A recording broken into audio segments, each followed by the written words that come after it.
ሰላም እንደናችሁ። ዛሬ የምናየው ፍላሽ ኢንአክሰሲብል ሲለን እንዴት ሪከቨር እናደርጋለን የሚለው እናያለን።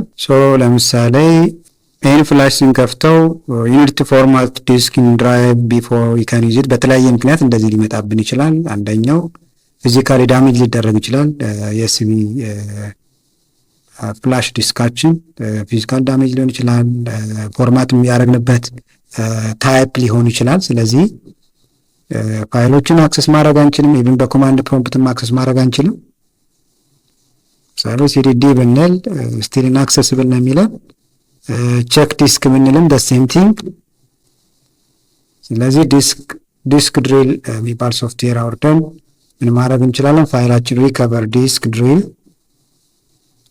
ድሪል እዚህ ጋር ሰርች አድርገን እናወርደዋለን። ከጫነው በኋላ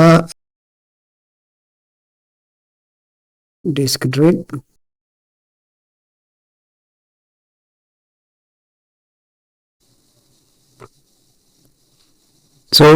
እንደዚህ ከከፈትነው በኋላ ያሉንን ድራይቮች ያሳዩናል። ለምሳሌ ኢንአክሰሲብል የሆነ የፍላሽ ዲስክ ነው እኔ።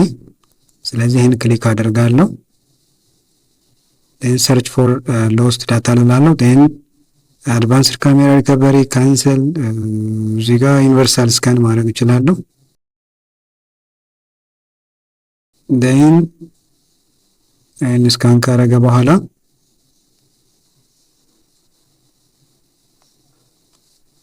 ከበር ማድረግ እንችላለን።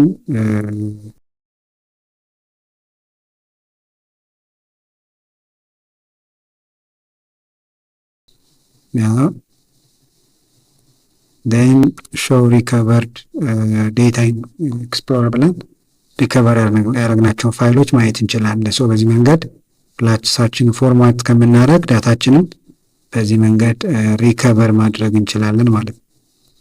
እዚህ ጋር እነዚህ ናቸው የሚሆኑት። ዩዘር ሜል ኔም ይሰጣቸዋል። ብዙ ጊዜ ዩዘር ከዛ 001 002 እያለ ያስቀምጣቸዋል። በዚህ መንገድ ፍላሻችንን ፎርማት ከማድረግ ይልቅ ፋይላችንን በዚህ መንገድ ሪከቨር ካደረግን በኋላ ፍላሻችንን ፎርማት ማድረግ እንችላለን ማለት ነው።